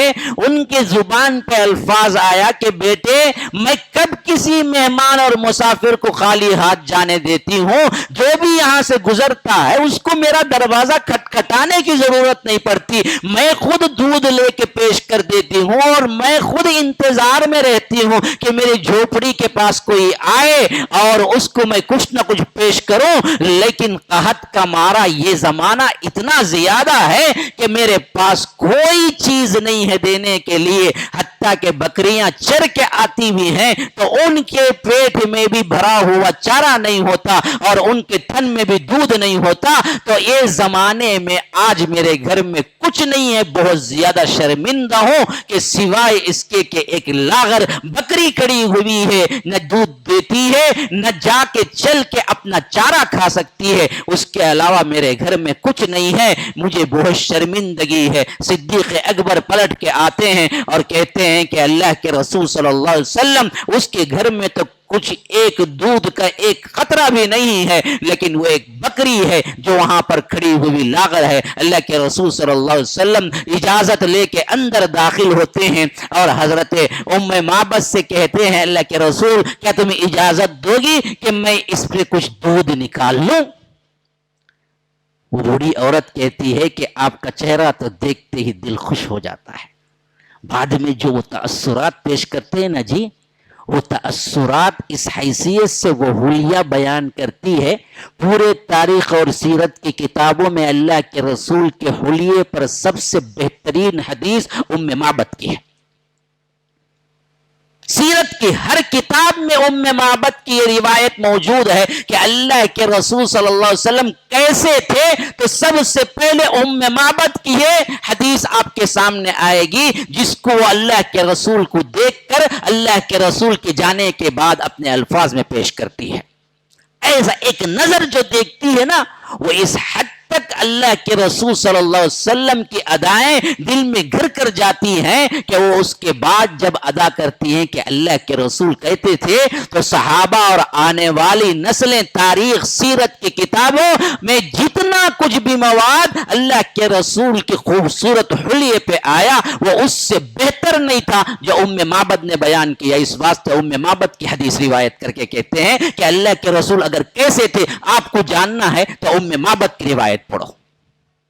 اچھا، وہ جب اندر داخل ہو جاتی ہیں تو اللہ کے رسول صلی اللہ علیہ وسلم کہتے ہیں کہ وہ دودھ دینے والی ہے یا نہ دینے والی ہے اس مسئلے کو چھوڑو، آپ کی اجازت ہے؟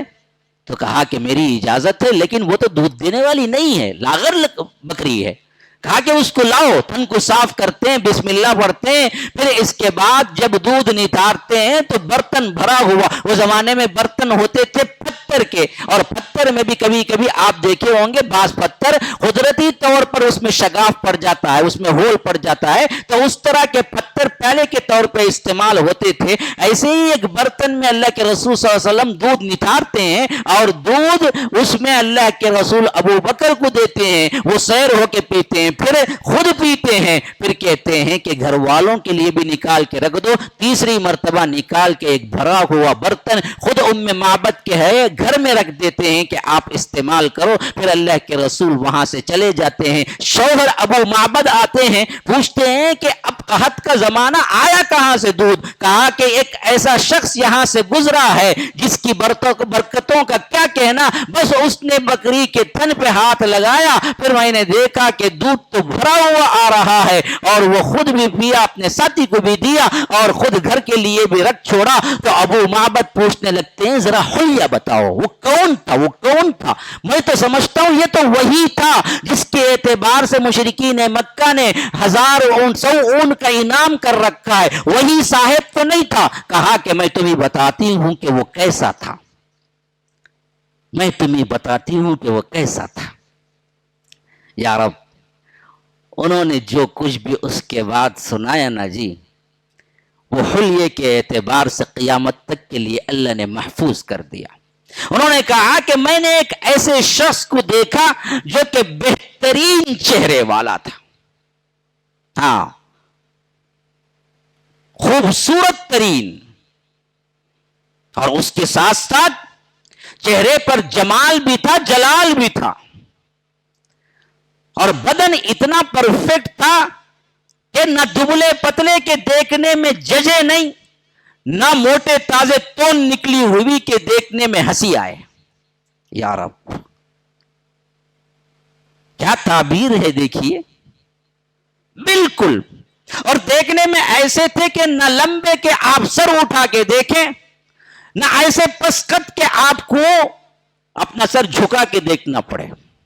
یا رب، کیا الفاظ، نہ لمبے ایسے کہ آپ کو نظر اٹھا کے دیکھنا پڑے، نہ پسکد ایسے کہ آپ کو نظر جھکا کے دیکھنا پڑے، بالکل پرفیکٹ لمبائی میں بھی، جسم کی جسامت میں، ساخت میں ایسے کہ نہ اتنے دبلے کے دیکھنے میں کوئی حیثیت نہ رہے، یا موٹے پن میں ایسے کہ تون نکلی ہوئی نہ، خاموش رہے تو ایسے باوقار کہ انسان سمجھے کہ ان سے بات کرنا ہمارے بس کی بات نہیں، اور بولیں تو ایسے شیریں گویا ایسا معلوم ہو رہا ہے کہ دانتوں سے نور نکل رہا ہے۔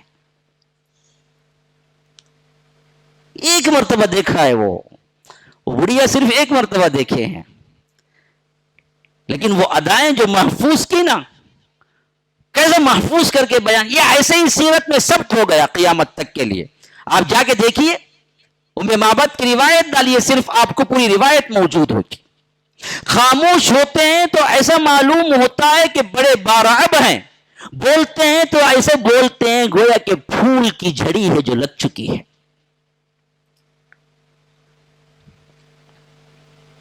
تو ابو معبد کہتے ہیں اللہ کی قسم یہ وہی ہے جس کے بارے میں تمہیں ان دشمنان اسلام نے اعلان کر رکھا ہے کہ 100 اونٹ انعام دیے جائیں گے۔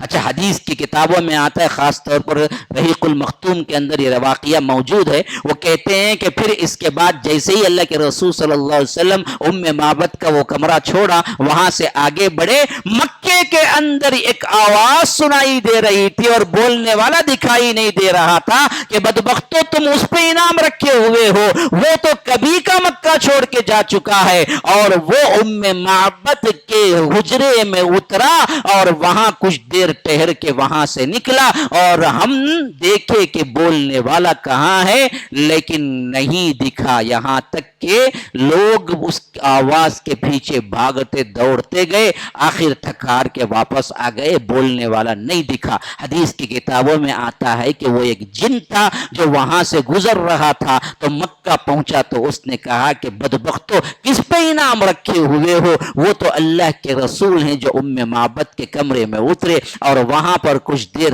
آرام کیا، پھر وہاں سے دودھ پی کے روانہ ہو گئے، اور تم بدبختو یہاں مکے میں تم نے کیا کیا ہے؟ ان کے سر پر 100 اونٹوں کا انعام رکھا ہے۔ اس واسطے نظر نہیں آ رہا تھا۔ یہ ادائیں ہیں۔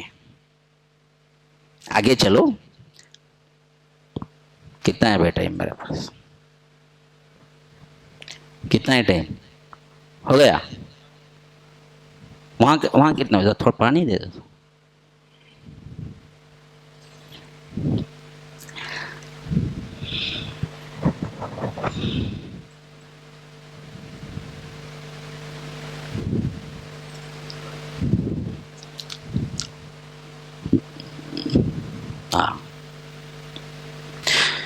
اللہ کے رسول صلی اللہ علیہ وسلم ہجرت کر کے مدینہ پہنچتے ہیں. مدینے کے لوگ پہلے ہی مسلمان ہو چکے ہیں. ہر دن اللہ کے رسول صلی اللہ علیہ وسلم کا بے صبری سے انتظار کرتے ہیں. چھوٹی چھوٹی بچیاں نظمیں گا گا کے اللہ کے رسول صلی اللہ علیہ وسلم کا انتظار کرتی ہیں. یہاں تک کہ اللہ کے رسول صلی اللہ علیہ وسلم سب سے پہلے جو مدینے سے پہلے ہے تقریباً 14 یا 13 کلومیٹر پہلے قباء کا جو مقام ہے، جو آج مسجد قباء ہے جہاں بنی ہوئی، وہاں پر اللہ کے رسول صلی اللہ علیہ وسلم اترتے ہیں. اور بعض روایتوں میں ہے کہ 13 یا 10 دن کے قریب وہاں قیام کرتے ہیں. پھر وہاں سے نکلتے ہیں تو اللہ کے رسول صلی اللہ علیہ وسلم مدینہ پہنچتے ہیں. جب قباء میں اترتے ہیں تو اس حد تک عاجز اور اس حد تک اللہ کے رسول صلی اللہ علیہ وسلم ان کے ساری اختیار کیے ہوئے ہوتے ہیں کہ صدیق اکبر میں اور اللہ کے رسول صلی اللہ علیہ وسلم میں دیکھنے والوں کے لیے کوئی ڈیفرنٹ معلوم نہیں ہوتا. یعنی الگ لباس، الگ کیا ہے ٹھاٹ بات، نہ بالکل لوگوں میں ملے ہوئے. اور بہت سے لوگ جب ملاقات کے لیے آ رہے ہوتے ہیں تو صدیق اکبر سے مل کے سمجھ رہے ہوتے ہیں کہ اللہ کے رسول ہیں، اور صدیق اکبر پرمندہ ہو کے کہنا شروع کرتے ہیں کہ نہ یہ اللہ کے رسول ہیں، یہ اللہ کے رسول ہیں، یہ اللہ کے رسول ہیں. جب دیکھا کہ عوام اللہ کے رسول صلی اللہ علیہ وسلم کے بجائے میرے پاس سب سے پہلے آ رہی ہے تو صدیق اکبر فدا ہو، ہمارے ماں باپ بھی فدا ہو ایسی ادا پر کہ وہ اٹھ کے اللہ کے رسول صلی اللہ علیہ وسلم کے لیے چادر پکڑ کے کھڑے ہو جاتے ہیں. ارے تم مجھے سمجھ رہے ہو، میں تو ایک ادنا سا غلام ہوں رسول اللہ صلی اللہ علیہ وسلم کا. دھوپ کے لیے سایہ شروع کر دیتے ہیں یوں پکڑ کے. تب لوگوں کو سمجھ آتی ہے کہ ارے یہ جو نیچے بیٹھے ہیں یہ محمد رسول اللہ صلی اللہ علیہ وسلم ہے. ملاقات ہو رہی ہوتی ہے. پھر اس کے بعد آگے بڑھتے ہیں، مدینہ پہنچتے ہیں. صحابہ التجا کرتے ہیں، اللہ کے رسول میرا گھر حاضر ہے، آ جائیے میرے گھر میں، کیونکہ ابھی تو گھر بار سب چھوڑ کے آئے ہیں نا. مدینے میں اپنا کوئی گھر نہیں ہے، بالکل نئے. لیکن صحابہ کا دل اندر سے مسرت سے دل دمک رہا ہے، چہک رہا ہے، کیا میرے گھر میں قیام کر دیں، یہ سعادت میرے حصے میں آئے. ہر صحابی آگے بڑھ کے کہہ رہے ہیں اللہ کے رسول آپ یہاں آ جائیں، یہاں آ جائیں، یہاں آ جائیں. یہاں تک کہ اللہ کے رسول صلی اللہ علیہ وسلم کو کہنا پڑتا ہے کہ دیکھو یہ اونٹنی اللہ تبارک و تعالی کی طرف سے معمور کر دی گئی ہے، اس کو پتا ہے کہ کہاں مجھے لے کے جانا ہے. اس اونٹنی کا نام تھا قصوہ. اونٹنیوں کے بھی نام تھے اس زمانے میں، گھوڑوں کے بھی نام تھے. ہاں ہم اپنے باپوں کے نام بھی یاد نہیں رکھتے. کیا جی ابا کا نام؟ ابا کا نام کی ٹھہرو ذرا، یہ نسل ہے. وہ دادا کا نام تو چلا گیا، بہت پرانا قصہ ہو گیا. دادا کا نام نہیں معلوم. اب کا جنریشن صرف ابا کا نام بھی کیا ہے سوچ کے بولتے، کون سا بولوں سوچتی. وہ بھی عجیب و غریب معاملہ ہے. اونٹنی کے بھی نام ہوتے تھے. تو یہ قصوہ اونٹنی تھی. اللہ کے رسول صلی اللہ علیہ وسلم نے فرمایا کہ اس کو چھوڑ دو، انہا معمورہ، یہ معمور کی گئی ہے. وہ اونٹنی لے کے گئی اسی مقام پر بیٹھ گئی جہاں آج مسجد نبوی ہے. بالکل تھوڑے فاصلے پر ابو ایوب انصاری کا مکان تھا. دوڑے بھاگتے آئے، کہا کہ اللہ کے رسول صلی اللہ علیہ وسلم سے کہ یا رسول اللہ سب سے زیادہ قریب تر مکان میرا ہے، آپ میرے گھر میں مہمان بنیے. اور یہ کہتے ہوئے انہوں نے اللہ کے رسول کا سامان بھی اٹھا لیا. دوسرے صحابی ان کا بھی مکان بالکل پاس ہی میں تھا، وہ بھی دوڑے بھاگتے آئے، کہا کہ اللہ کے رسول میرا مکان اس طرف سے نزدیک ہے، اس طرف طرف سے ابو ایوب کا مکان نزدیک ہے تو اس طرف سے میرا مکان نزدیک ہے، آپ میرے مکان میں آ جائے۔ تو اللہ کے رسول صلی اللہ علیہ وسلم ایک ادا سے فرمانے لگے، دیکھو آدمی اسی کے ساتھ ہوتا ہے جہاں سامان ہوتا ہے۔ ابو ایوب کے گھر میں سامان رکھ کے میں تمہارے گھر میں تو نہیں آ سکتا نا۔ اب ابو ایوب سامان لے کے گئے ہیں تو میں جانا بھی وہیں رہے گا، رکنا بھی مجھے وہیں پڑے گا، تو میں ابو ایوب کے ساتھ ہی جاتا ہوں۔ حضرت ابو ایوب کے مکان میں ہوتے ہیں، ابو ایوب آتے ہیں، کہتے ہیں کہ اللہ کے رسول صلی اللہ علیہ وسلم آپ نیچے قیام کیجئے، 2 منزلہ ہوتا ہے، میں اوپر قیام کر لیتا ہوں۔ اللہ کے رسول صلی اللہ علیہ وسلم اس اعتبار سے، ہاں ابو ایوب کہتے ہیں کہ آپ اوپر قیام کر لیجئے، میں نیچے قیام کر لیتا ہوں۔ اللہ کے رسول صلی اللہ علیہ وسلم کے لیے ملنے کے لیے بہت سے لوگ آنے والے تھے، اور خود اللہ کے رسول کو بھی ہمیشہ ضرورت کے وقت نیچے اتر کے ایک منزل آنا پڑے گا۔ اس اعتبار سے اللہ کے رسول صلی اللہ علیہ وسلم کہتے ہیں کہ نہیں، بہتر یہی ہے کہ میں نیچے قیام کر لیتا ہوں، تم اوپر قیام کر لو۔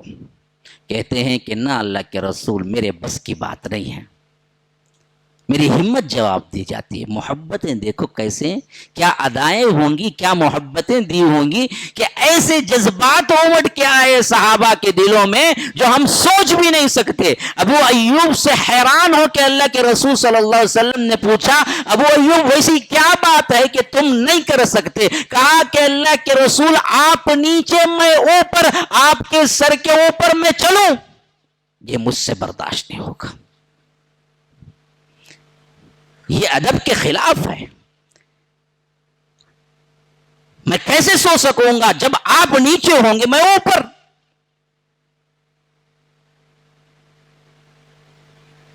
یہ جذبات کا جواب اللہ کے رسول صلی اللہ علیہ وسلم کو اس حد تک پیارا لگا کہ اللہ کے رسول نے وہ تکلیف برداشت کر لی کہ چلو میں اوپر چلا جاتا ہوں۔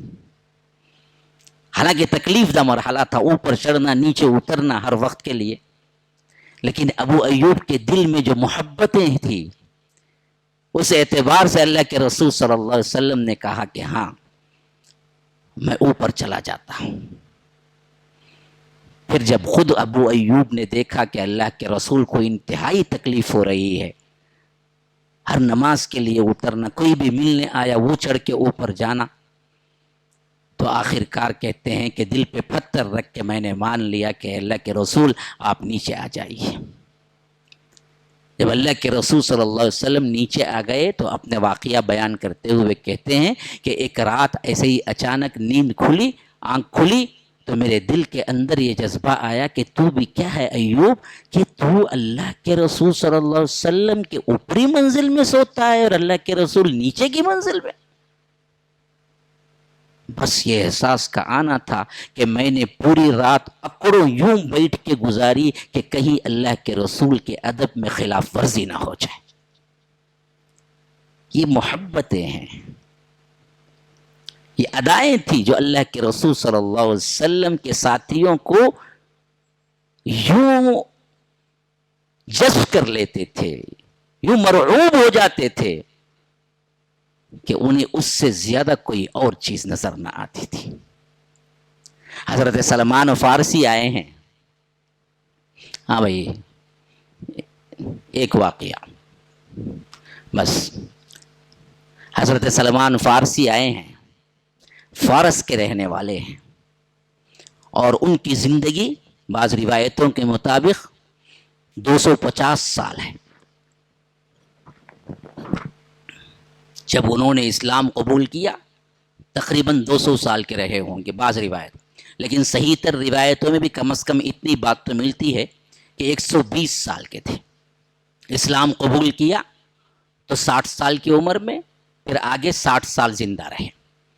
اسلام کی عمر 60 سال ہے، اس سے پہلے کی عمر 60 سال ہے، بڑی طویل زندگی پائی، اور زبور، تورات، انجیل کا مکمل علم رکھتے تھے۔ اس سے پہلے کئی بڑے بڑے پادریوں کے پاس رہ کر انہوں نے تورات انجیل پڑھی تھی، اور اس میں نشانیاں لکھی ہوئی تھی، تو انہی نشانیوں کی تلاش میں مدینہ آئے، یہاں تک کہ انہیں گرفتار کر کے غلام بنا لیا گیا، ایک یہودی کے پاس غلامی کی زندگی گزار رہے تھے، تب معلوم ہوا کہ اللہ کے رسول صلی اللہ علیہ وسلم مدینہ آ چکے ہیں، تو جو نشانیاں وہ پڑے تھے اس اعتبار سے وہ بھاگتے دوڑتے آئے اور کہا کہ اللہ کے رسول یہ چند کھجوریں ہیں جو میں آپ کے لیے لایا ہوں، صدقے کے طور پر آپ اس کو قبول کر لیجئے۔ اللہ کے رسول صلی اللہ علیہ وسلم نے کہا کہ اچھی بات ہے، لیکن میں صدقہ نہیں کھاتا ہوں، یہ میرے ساتھی ہیں، ان کو دے دیجئے۔ اللہ کے رسول صلی اللہ علیہ وسلم نے خود نہیں کھا، صحابہ کو کھلا دیا، کیونکہ اللہ کے رسول پہ صدقہ حرام ہے۔ یہ ادا دیکھے تو سلمان اپنے دل میں کہا رضی اللہ عنہ، ایک نشانی تو پوری ہو گئی۔ دوسرے دن آئے، کہا کہ اللہ کے رسول اب کچھ کھجوریں لایا ہوں، یہ صدقہ نہیں ہے، یہ تحفہ لے آیا ہوں میں، یہ آپ لیجئے۔ تو اللہ کے رسول صلی اللہ علیہ وسلم نے کہا کہ ہاں میں تحفے قبول کرتا ہوں، خود بھی کھایا، صحابہ کو بھی کھلایا۔ انہوں نے کہا کہ 2 نشانیاں پوری ہو گئی۔ تیسرے دن آئے تو اللہ کے رسول صلی اللہ علیہ وسلم کے ارد گرد چکر لگانے لگے، کبھی یوں ہوتے کبھی یوں ہوتے، تو سلمان فارسی بھی اٹھ کے یوں جاتے اور یوں جاتے، یہاں تک کہ اللہ کے رسول صلی اللہ علیہ وسلم نے حضرت سلمان فارسی کی ادائیں دیکھی، ادھر ادھر ہو رہے ہیں، تو اچانک اللہ کے رسول نے جو اوپر اوڑا ہوا چادر کا ٹکڑا تھا اس کو یوں کھینچ کے نیچے کر دیا، تو یہاں پیچھے سے مہر نبوت برابر جھانکنے لگا، یہاں سے وہ فرت مسرت سے گئے، اللہ کے رسول سے لپٹ لیے اور بوسہ دیا، مہر نبوت کو کہا اے اللہ کے رسول میں نے مراد کو پا لیا، 3 نشانیاں پوری ہو گئی۔ اللہ کے رسول صلی اللہ علیہ وسلم نے کہا کہ سلمان کیا ماجرا ہے؟ پھر وہ رو رو کے اپنی جو داستان بیان کیے، بہت لمبی داستان ہے، لیکن اللہ کے رسول کی یہ ادا دیکھیے کہ ایک انسان کی حاجت و ضرورت کیا ہے، کیسے اللہ کے رسول صلی اللہ علیہ وسلم نے ان کے اعتبار سے اپنی باری، اپنی عادت کو اور اپنے مسائل کو کس طرح کھلم کھلا، کس طرح ان کے لیے اللہ کے رسول صلی اللہ علیہ وسلم نے مولڈ کیا۔ جیسے ہی وہ پھرے، اللہ کے رسول نے سمجھ لیا کہ اصل وہ مہر نبوت کو دیکھنا چاہتے ہیں، تو اللہ کے رسول صلی اللہ علیہ وسلم اپنے چادر کو تھوڑا سا سرکا لیا اور ادھر مہر نبوت، یہ 2 پیٹ ہے نا، 2 کندھے کے بالکل درمیان تھی، اللہ کے رسول صلی اللہ علیہ وسلم کی مہر نبوت وہ تھی جو خاتم الانبیاء ہونے کی نشانی کے طور پر اللہ نے دیا تھا۔ صحابہ انس بن مالک وغیرہ بیان کرتے ہیں کہ یہ ایک ابھرا ہوا گوشت کا حصہ تھا جو ایک دائرے کی شکل میں تھا، جس کے اوپر کچھ بال اور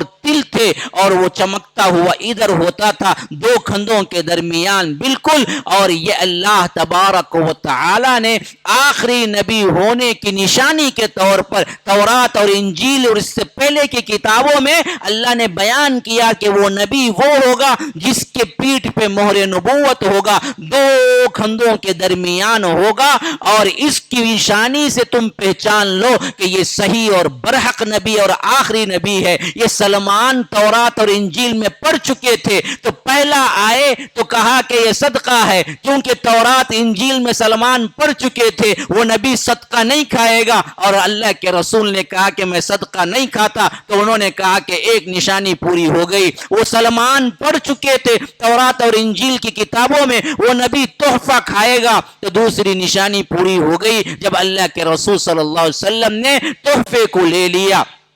تیسری آخری نشانی باقی تھی کہ اس رسول کے کندھے میں 2 مونڈوں کے درمیان مہر نبوت گوشت کا ایک ابھرا ہوا حصہ ہوگا، اور اس کو بھی اللہ کے رسول صلی اللہ علیہ وسلم نے جان لیا شاید سلمان میرے مہر نبوت ہی کو تلاش کر رہے ہیں، اور اپنا کپڑا ہٹایا، جیسے ہی وہ دیکھے فرت مسرت سے آئے اور مہر نبوت کو بوسہ دیا اور کہا کہ اللہ کے رسول آپ کی تلاش میں میں نے 60 سال کی زندگی گزار دی ہے، میرا واقعہ بھی سنیے۔ تو حضرت سلمان سے اللہ کے رسول نے کہا کہ سناؤ۔ پھر سننے کے بعد صحابہ کو بٹھا کے سنایا کہ سنو، انہوں نے اللہ کے رسول کی تلاش میں کس طرح اپنی منزلیں طے کی ہیں۔ بہت لمبا واقعہ ہے، اللہ کے رسول صلی اللہ علیہ وسلم نے وہ پورا کا پورا واقعہ انہیں سنانے کے لیے کہا۔ یہ ہیں میرے محبوب کی ادائیں، ایک ایک کے لیے نرم دل تھے، اخلاق والے تھے، ہر ایک کا لحاظ رکھنے والے تھے،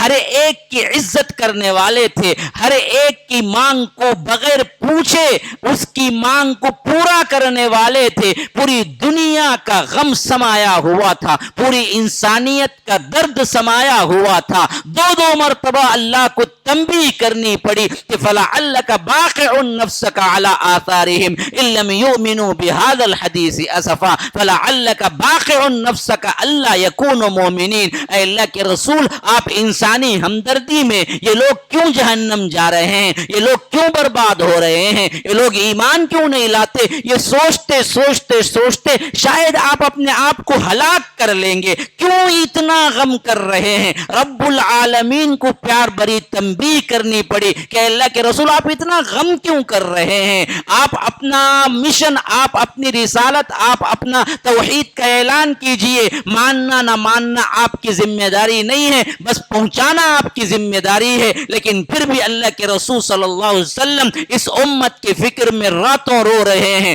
راتوں رو رہے ہیں، راتوں رو رہے ہیں کہ میری امت، میری امت، میری امت، اے اللہ میری امت کے اندر، میرے امت کے کتنے لوگ جنت کو جائیں گے، میری امت کے کتنے لوگ جنت کو جائیں گے، اے اللہ میری امت کو بچا لے، میری امت کو بچا لے، حتیٰ کہ یہاں نہیں، وہاں بھی جہاں کوئی پرسان حال نہیں ہوگا، وہاں بھی جہاں پر کوئی کسی کا مددگار نہیں ہوگا، وہاں بھی جہاں پر باپ بیٹا جاننے کے باوجود بھاگیں گے، یوم یفر المرء من اخیہ وامہ وابیہ وصاحبتہ وبنیہ لکل امرئ منہم یومئذ شأن یغنیہ۔ ہر کوئی بھاگے گا، اور بھائی بھائی سے بھاگے گا، ماں بیٹی سے بھاگے گی، باپ بیٹے سے بھاگے گا، بیٹا ماں باپ سے بھاگے گا، بیوی شوہر سے بھاگے گی، شوہر بیوی سے بھاگے گا، ہر آدمی نفسی نفسی نفسی کہا، اور اللہ کے رسول اس وقت بھی امتی امتی امتی کہیں گے، یہاں تک کہ پریشان حال لوگ جائیں گے، نوح سے کہیں گے آپ تو کم از کم التجا کر دیں، آپ تو پہلے رسول ہیں زمین کی طرف، آپ تو اللہ کے غصے کو تھوڑا سا ٹھنڈا کر دیں، آپ اللہ سے التجا تو کر دیں کہ حساب شروع ہو جائے۔ نہیں نہیں نہیں، حضرت نوح کہیں گے آج میری ہمت نہیں ہو رہی ہے، میں بھی ایک مرتبہ غلطی کر چکا ہوں۔ پھر وہاں سے جائیں گے ابراہیم کے پاس، ابراہیم کہیں گے کہ نہ نہ نہ، میں بھی آج ہمت نہیں رکھتا، میرے ہاتھوں بھی کچھ غلطیاں صدور ہو چکی ہیں۔ وہاں سے جائیں گے حضرت موسیٰ کے پاس، وہ کہیں گے نہ نہ نہ، میں بھی اللہ تبارک و تعالی کے پاس ایک مرتبہ غلط بات کر چکا ہوں، میری ہمت نہیں ہے۔ حضرت عیسیٰ کے پاس جائیں گے، عیسیٰ کہیں گے نہ نہ نہ، میں یہ کام کے لیے نہیں آیا ہوں، ایک ہی کر سکتے ہیں، وہ سید العرب والعجم، سید الانبیاء، امام الانبیاء، جناب محمد الرسول اللہ صلی اللہ علیہ وسلم ہی تمہاری یہ مانگ پوری کر سکتے ہیں۔ پوری امت وہاں جائے گی، کہے گی کہ اے اللہ کے رسول اب تو اللہ کا غصہ ٹھنڈا ہو جائے، حساب تو شروع ہو جائے، آپ التجا تو کریں۔ کہا کہ ہاں ہاں، یہ کام میں ہی کر سکتا ہوں۔ اللہ کے رسول اٹھیں گے، عرش کے سامنے سجدہ ریز ہو جائیں گے، عرش کے سامنے پڑے رہیں گے سجدے میں۔ اللہ کے رسول کہتے ہیں اتنا وقت پڑا رہوں گا جتنا وقت اللہ چاہے گا، پتہ نہیں کتنا زمانہ گزرے گا کہ اللہ کے عرش کے سامنے سجدے میں گرے ہوئے ہیں جناب محمد الرسول اللہ صلی اللہ علیہ وسلم۔ اپنے لیے نہیں ہیں، امتیوں کے لیے ہیں، اپنے لیے کچھ نہ جمع کیا، اپنے لیے کچھ نہ رکھا، سب کچھ کیا تو امت کے درد میں کیا، انسانیت کے درد میں کیا۔ یہاں پر بھی اسی لحاظ سے پڑے ہوئے ہیں، یہاں تک کہ اللہ کہے گا یا محمد ارفع راسک، اے اللہ کے رسول صلی اللہ علیہ وسلم سر اٹھائیے، سل تعطا، آپ پوچھئے دیا جائے گا، وشفع تو شفع، شفاعت کیجئے شفاعت قبول ہوگی۔ تب سر اٹھائیں گے، کہیں گے اللہ اس وقت مجھے سکھائے گا چند کلمات، اللہ اس وقت چند نام مجھے بتائے گا اللہ کے جو مجھے اب بھی نہیں معلوم ہے، میں ان ناموں سے التجا کروں گا، یا رب تو فلاں ہے، تو فلاں ہے، تو فلاں ہے، تیری رحمان، تیری رحیمیت، تیری قہاریت، تیری جباریت، تیری جبروتیت، اے اللہ ان سب کا واسطہ کہ آج امت پہ رحم کر دینا، آج انسانیت پہ رحم کر دینا، تو اللہ تبارک و تعالی کی رحمت جوش میں آئے گی، کہے گا اللہ ارفع راسک سل توتا وشفا تو شفا، اٹھیے آپ پوچھئے دیا جائے گا۔ تب جا کے اللہ کے رسول کہیں گے اللہ میں تو دربار میں پڑا رہا، میری امت کے لیے پڑا رہا کہ اب تو حساب شروع ہو جائے، ایک نیزے پہ سورج آ چکا ہے، نیچے پیتل کی زمین ہے، چلچلاتی دھوپ ہے، کوئی ٹخنے تک، کوئی گھٹنے تک، کوئی کمر تک، کوئی کان کی لو تک اپنے ہی پسینے میں ڈوبا ہوا تیر رہا ہے، ننگ دھڑنگ کچھ کپڑا نہیں ہے، پریشان حال ہے، سالوں بیت چکے ہیں، 40 سال کا عرصہ بعض روایتوں میں آیا کہ اسی میں کٹ چکا ہے، اللہ اب تو رحم کر دے، اب تو دراصل ہمیں معاف کر دے، اب تو حساب شروع کر دے۔ اللہ کہے گا کہ ہاں ہاں آپ نے پوچھا میں آپ کو مانگے ہوئے دوں گا، اور آپ نے شفاعت کی تو میں شفاعت قبول کروں گا۔ پھر حدیث کے الفاظ ہیں یہیں سے اللہ تبارک و تعالی حساب و کتاب شروع کرے گا۔ یہ تو آخرت کا احوال ہے، یہاں پر بھی روتے تھے تو اپنے لیے نہیں تھے، ہمارے لیے ہی روتے تھے، یہ ہمارے لیے ہی تہجد میں دعائیں تھی، اپنے لیے کیا دعا کرنا تھا، اللہ نے تو سب دیا تھا۔ اگر دعائیں لمبی ہوتی تھی، نماز میں کھڑے ہوتے تھے، پاؤں مبارک میں ورم آ جاتے تھے، لوگ صحابہ پوچھتے اللہ کے رسول اتنی عبادت کیوں؟ کہتے کہ افلا اکون عبدا شکورا، کیا میں اللہ کا شکر گزار بندہ نہ بنوں؟ روتے تھے، گڑ گڑاتے تھے۔ تو بھی اسی لیے اما عائشہ کہتی ہیں کہ رات بھر رویا، تہجد کی ہر رکعت میں رویا،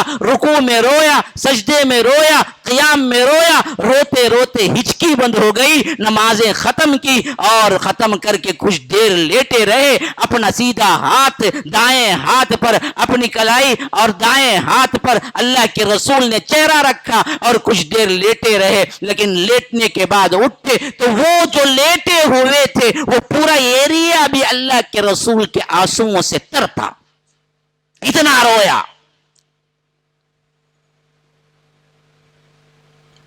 عائشہ رضی اللہ عنہا نے پوچھا کہ اللہ کے رسول آخر آج رات ایسا کیا ہوا کہ آپ نے اتنا رویا ہے؟ کہا کہ عائشہ میں نے میری امت کے سلسلے میں رویا ہے کہ میری امت کہاں جائے گی،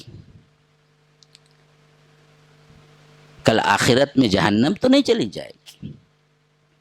میں روتا رہا، میں روتا رہا، یہاں تک کہ اللہ کو رحم آ گیا، جبرائیل کو بھیجا اللہ نے، حالانکہ وہ بہتر جانتا ہے میں کس لیے رو رہا ہوں، لیکن فضیلت کے اعتبار سے جبرائیل میرے پاس آئے اور آ کے کہا کہ اللہ پوچھتا ہے اے محمد الرسول اللہ آپ کیوں رو رہے ہیں؟ میں نے جواب دیا کہ میں میری امت کے لیے رو رہا ہوں کہ میری امت تو جہنم میں نہیں چلی جائے گی، میری امت کا کتنا حصہ جائے گا جنت میں؟